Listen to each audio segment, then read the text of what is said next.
स्नेहलाज तो कैचा स्पर्श होत पाखराचा वाट चालता सख्याची होई नाद पैंजणांचा प्रीत उंबऱ्या पलाड शोधते खुणा सुखाच्या गुंजते बासरी अंतरी ओल्या प्रेमसरी रास रंगात भिजते अलक्षणते केशरी राधा बावरी बावरी राधा बावरी राधा बावरी बावरी राधा ही बावरी राधा बावरी बावरी राधा बावरी राधा बावरी बावरी राधा ही बावरी राधा.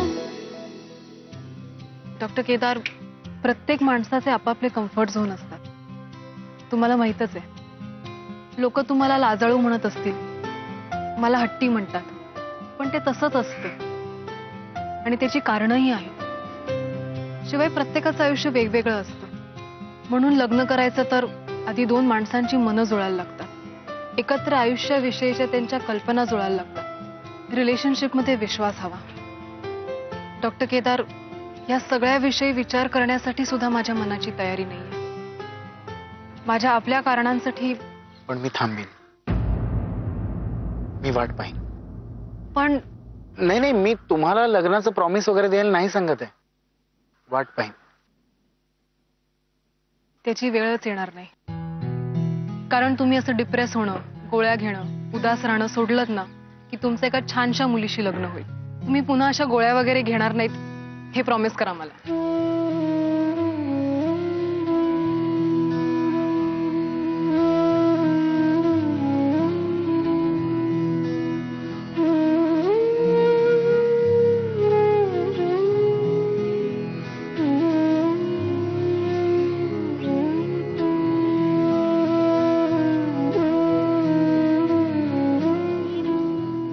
प्रॉमिस करताय ना?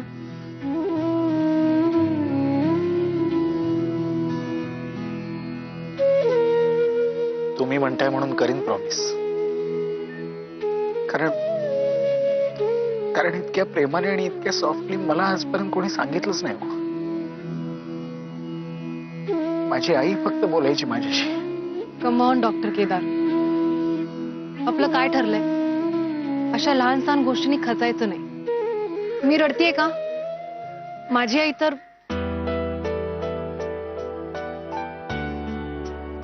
मी खूप लहान असतानाच गेली. तुम्ही लकी आहात. तुम्हाला तुमची आई जास्त दिवस लागली, हो ना? हो. Count the good things you have असं म्हणतात. देव प्रत्येकाला गुणही देतो आणि अवगुणही. आणि म्हणतो तुला गुण दिलेत ना तुझ्या अवगुणांवर मात करायला, सो तुम्हीच तुमचे गुण आठवा आणि डिप्रेशन मधनं बाहेर या. याल ना? येस. आणि तुम्ही कुठेतरी कमी आहात म्हणून या लग्नासाठी नाही म्हणाले असं नाहीये.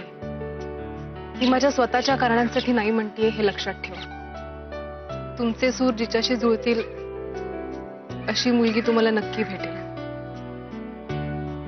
राईट? राईट.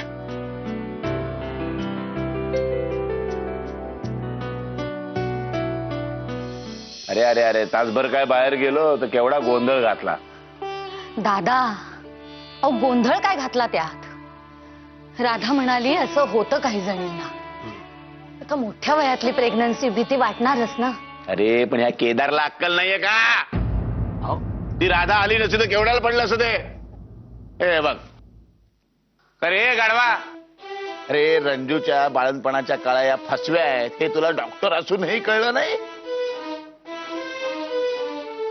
तू डॉक्टर कसा झालास ना, मला नवल वाटत रे. अरे ही राधा जर आली नसती ना तर सगळा गोंधळ घातला असतास तू. बावळट रे बावळट. शी. नाही, गारुवाणाने मला सगळा वृत्तांत सांगितला. मला सांग, हे सगळं ऐकल्यानंतर रंजना आणि तो यशवंत घाबरणारच ना. अरे तू त्यांना धीर द्यायचा सोडून तूच काय त्यांना घाबरवतोस? तू डॉक्टर तरी कसा काय झालास? नवल आहे नवल. दादा, दादा मला वाटतं तुमचा गैरसमज होतोय. डॉक्टर केदार डॉक्टर म्हणून घाबरले नव्हते. त्यांना त्यांच्या बहिणीची काळजी होती म्हणून अस्वस्थ झाले होते. आणि दुसरी महत्वाची गोष्ट म्हणजे मी ह्याच विषयामध्ये तज्ज्ञ आहे. गायनॅक म्हणून मी रोज डिलिव्हरीज करते. साहजिकच आहे की मी इथे आहे म्हटल्यावर परिस्थितीची सूत्र माझ्या हातात देणं बरोबर आहे. त्यामुळे कोण जास्त हुशार आहे कोण कमी हुशार आहे हा प्रश्नच नाहीये. डॉक्टर केदार खूप चांगले डॉक्टर आहेत.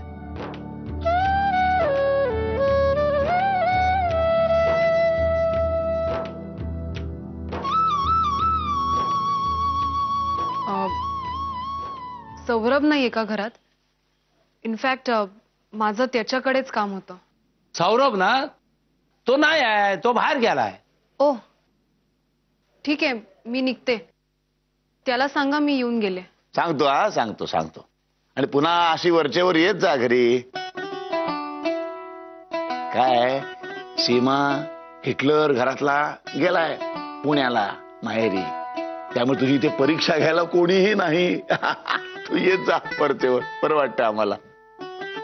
आणि वरचेवर आलीस तर हा आमचा ठोंब्या स्वतःला डॉक्टर समजतो, त्यालाही जरा अक्कल येईल, शहाणपणा येईल. येत जा हा बाळा. खरंच गुणी आहेस गो पोरी. गाढवानो, जरा शिका हिच्याकडनं काहीतरी. हो गया तलाला गाळाला बोलत असतो, शिक जरा पोरीकडनं. सर्वात आधी तू शिक त्यांच्याकडून. नुसता ओरडत असतो.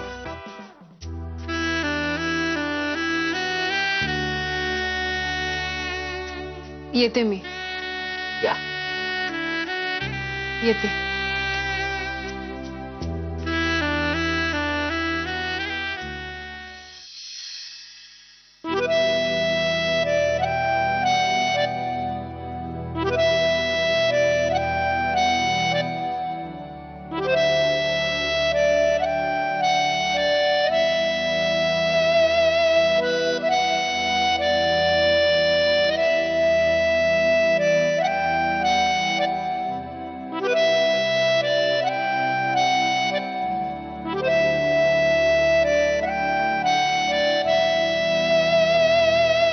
सौरभ,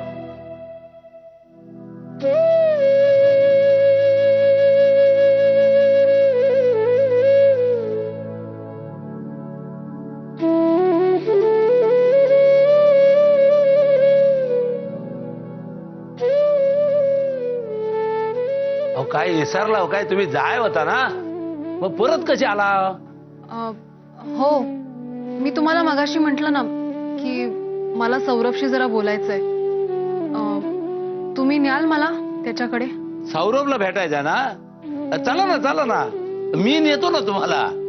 आय मग यशवंत ढगे असल्यावर घाबरायचं नाही काय? काय रंजे, चला ना, चला या. या.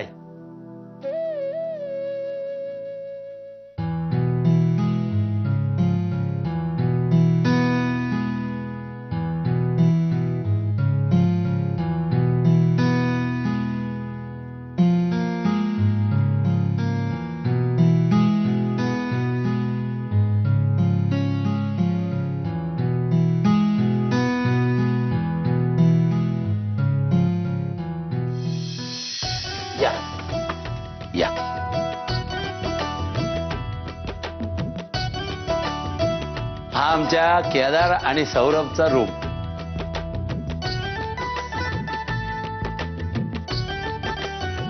कसा आहे? बरा आहे ना? हा सौरभ कुठे गेला?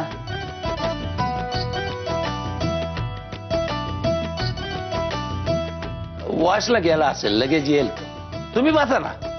मग आपण बाहेरच थांबूया. बाहेर कशाला? तो काय आंघोळीला नाही गेला, वॉश करायला गेला, येईल लगेच. तुम्ही बसा. नाही, ठीक आहे. बाय.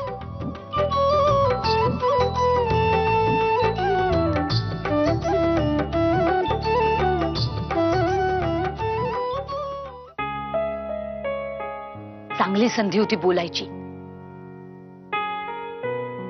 एकदा लक्ष नव्हतं तर दुसऱ्यांदा बोलायचं. केदार, अरे असं पुढं केल्याशिवाय इम्प्रेशन नाही पडत.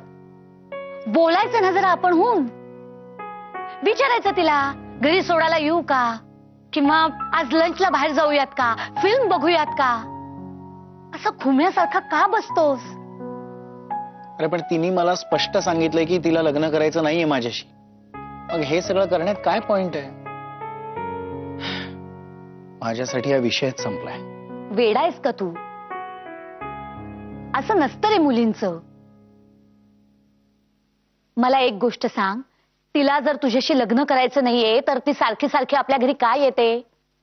आपल्याशी कशी घरच्यांसारखी वागते. आत्ता सुद्धा पाहिलंस ना, दादा तुला बोलले ते तिला अजिबात आवडलेलं नाही. लगेच कशी तुझी बाजू घेऊन बोलली, बघितलंस ना तू?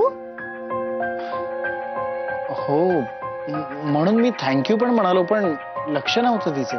अरे परीक्षा बघत असेल ती तुझी. मुलींचं ना असंच असतं, त्यांचे मूड्स ना सारखे बदलत असतात.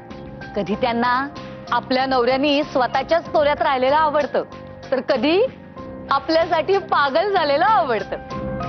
तिला तुझी अजिबात पर्वा नाही असं ती तुला दाखवत असेल, पण मनातून तुझ्यावर बारीक लक्ष ठेवून असेल. नाहीतर मला सांग, सीमा बरोबर किचन मध्ये कशाला गेली असती ती?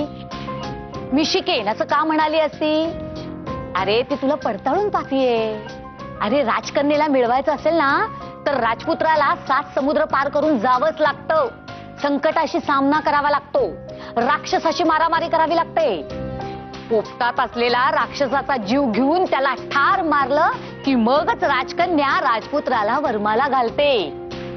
आणि तू बसलायस इकडे झोपेच्या गोळ्या खात.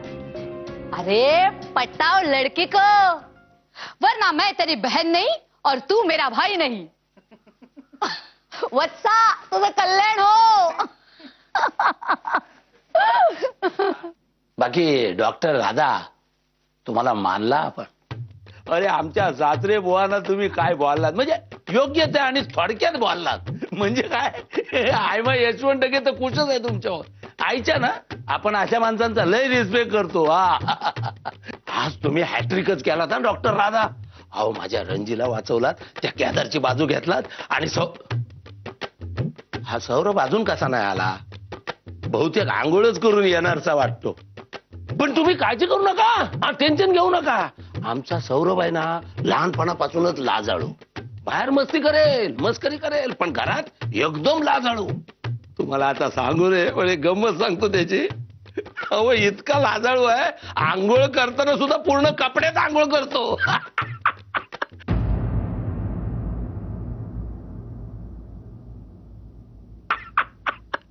आता सुद्धा बाहेर आला तर बघा पूर्ण कपड्यात असेल. काय जिजू एकटेच बडबडताय? आणि हा दरवाजा का उघडा ठेवलाय?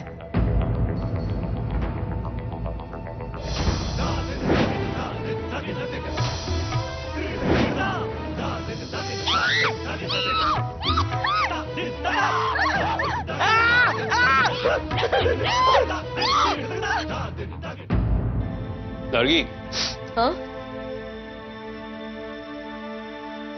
बेटा मला तुझ्याशी एका विषयावरती बोलायचंय. पार्टी बद्दल बोलणार असाल बाबा तर प्लीज बोलू नका, कारण आईने ऑलरेडी तूप घेतलंय माझ्यावर. नाही नाही, पार्टी बद्दल अजिबात बोलणार नाहीये, आणि तुला कुठलाही जाब विचारणार नाहीये किंवा उपदेशही करणार नाहीये. कारण मला माहितीये की तू समजूतदार आहेस, हुशार आहेस, सेन्सिटिव्ह आहेस, आणि तुला तुझं भलं बुरं समजतं.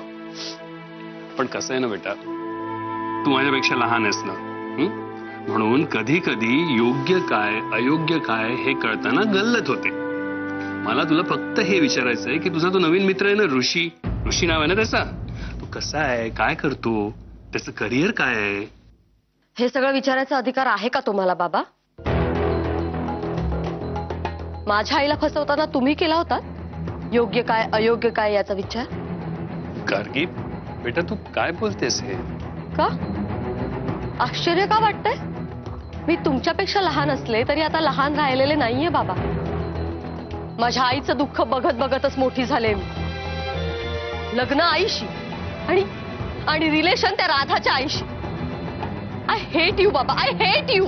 असं नाहीये गार्गी, असं नाहीये बेटा. तुझी आई माझ्या आयुष्यात येण्यापूर्वी राधाची आई माझ्या आयुष्यातून निघून गेली होती आणि राधाचं तर अस्तित्व सुद्धा मला माहित नव्हतं. कशावरून? लग्नानंतरही तुमच्या दोघांमध्ये रिलेशन नव्हतं हे कशावरून? आणि का विश्वास ठेवायचा आम्ही तुमच्यावर? आणि हे जर का खरं असतं ना तर तुम्ही लग्नाआधीच आईला या सगळ्याची कल्पना दिली असती आणि म्हणे योग्य काय आणि अयोग्य काय.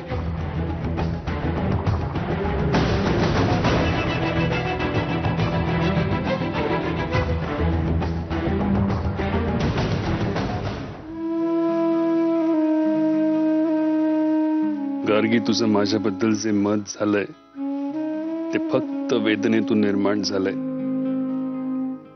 ही वेदना जाळतेय तुला,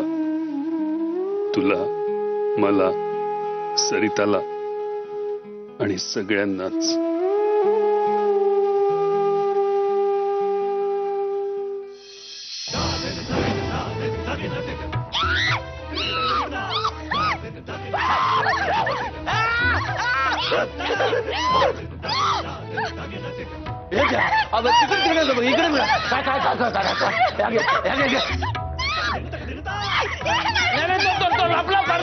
तुम्ही या घ्या. तुझा तिकडे अहो या काय? अहो मला कशाला लागतो लाच? या काय झाला? अरे कुठे गेल्या? अरे काय पोरीला घाबरतोस? माझी पर्स देतो. मी आणून देतो.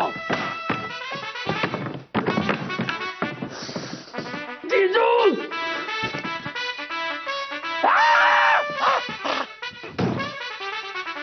अरे गाढवा बघत काय बसलाय बाजूला हो?